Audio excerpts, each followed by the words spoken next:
Hey there and welcome to Post Credits with Gil Garcia, where we go beyond the final scene of all of our favorite movies. And today we are challenging ourselves to Challengers, the latest film from Luca Guadagnino, previously known for Call Me By Your Name and the Suspiria reboot. The film stars Zendaya, Josh O'Connor, and Mike Faist as three tennis stars caught in a lust-driven love triangle.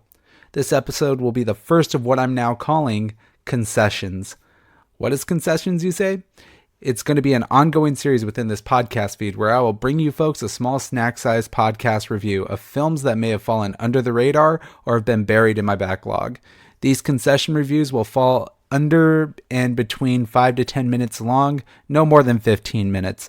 And the purpose of them is to allow me to cover more films with greater flexibility in my schedule and less stress. They will each have their own format, so it won't require me to spend about 4 to 5 hours researching the filmmakers, writing a script, doing all the filmmaking factoids, all the night before recording. These will be very simple for me to bang out and will allow me to add more content to the channel. Of course, there will still be video reviews and the 40-minute podcasts, but these will allow me to do lesser films. And maybe even streaming movies. I hope you like their inclusion and I look forward to your feedback. The best part about them is that I can just inject them directly into our podcast feed, so you don't have to go anywhere else to listen to them. If you're already listening on Apple Podcasts, Spotify, or watching on YouTube, they're just going to show up in your feed. I concocted this idea shortly after reviewing Monkey Man. That episode took a lot out of me and made me consider doing some reviews for some lesser known and insignificant films, so that I don't burn myself out like I did with that one. Challengers will be my first episode in the Concessions series, and I'll keep things brief, spoiler-free, and straight to the point. So here is my review of Challengers. In Challengers, a former tennis prodigy turned coach turned her husband into a champion, but to overcome a losing streak, he needs to face his ex-best friend and Tashi's ex-boyfriend. The film stars Zendaya as Tashi, Josh O'Connor as Patrick, Mike Faist as Art, and what I really enjoyed about Challengers is this back and forth intrigue between the three lovers. At no point during their backstabbings and sexual deviousness did I feel bored or uncompelled. Each of these three actors brings a lot to the table and it keeps us engaged and invested in this movie. Whether it's the threesome scene in the hotel the first night that they meet Tashi, to the final Challengers match, Tashi, Pat, and Art are all playing a frivolous game of tennis both on and off the court.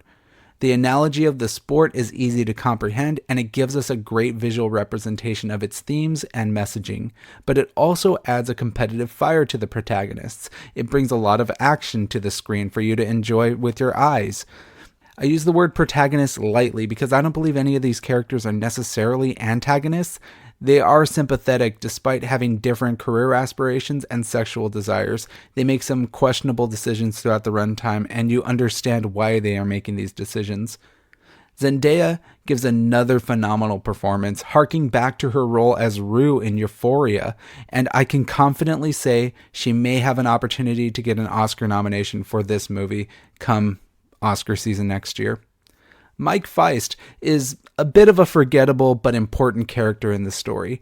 As the aspect of Tashi's life that helps her come to grips with her injury, Art and Tashi bond on an emotional level, albeit Art is a bit of a pushover and a doormat. Through Art, Tashi is living her dream vicariously through him, and it seems like their love isn't truly authentic as he thinks it is. Then there's Josh O'Connor's Patrick, who I believe is the show stealer in this movie. I never have followed this actor's career myself, and I was really blown away by him in this movie. He plays a manipulative little rodent who is willing to do anything to get ahead, even at one point bribing a hotel clerk to let him stay the night because his credit card was declined. These three characters' motivations and aspirations all come to a head in the final Challengers match, which was a real highlight spread throughout the film. Luca did a great job of not just making the intertwined timeline of events interesting and easy to follow, but he kept me waiting for the movie to get back to the present-day story. With its brisk pace and excellent character work, at no point did I feel bored or uninspired. The movie isn't lustful or gratuitous as you may think it is from the trailer, but it is definitely gritty and sexy at the same time. It doesn't become borderline pornography or anything like that. It plays it relatively straightforward and uses the sex appeal when it's absolutely essential. Challengers is one of my early favorite films of the year, and I hope you give it a shot when it comes to streaming services in a few weeks. I give Challengers a 4.5 out of 5.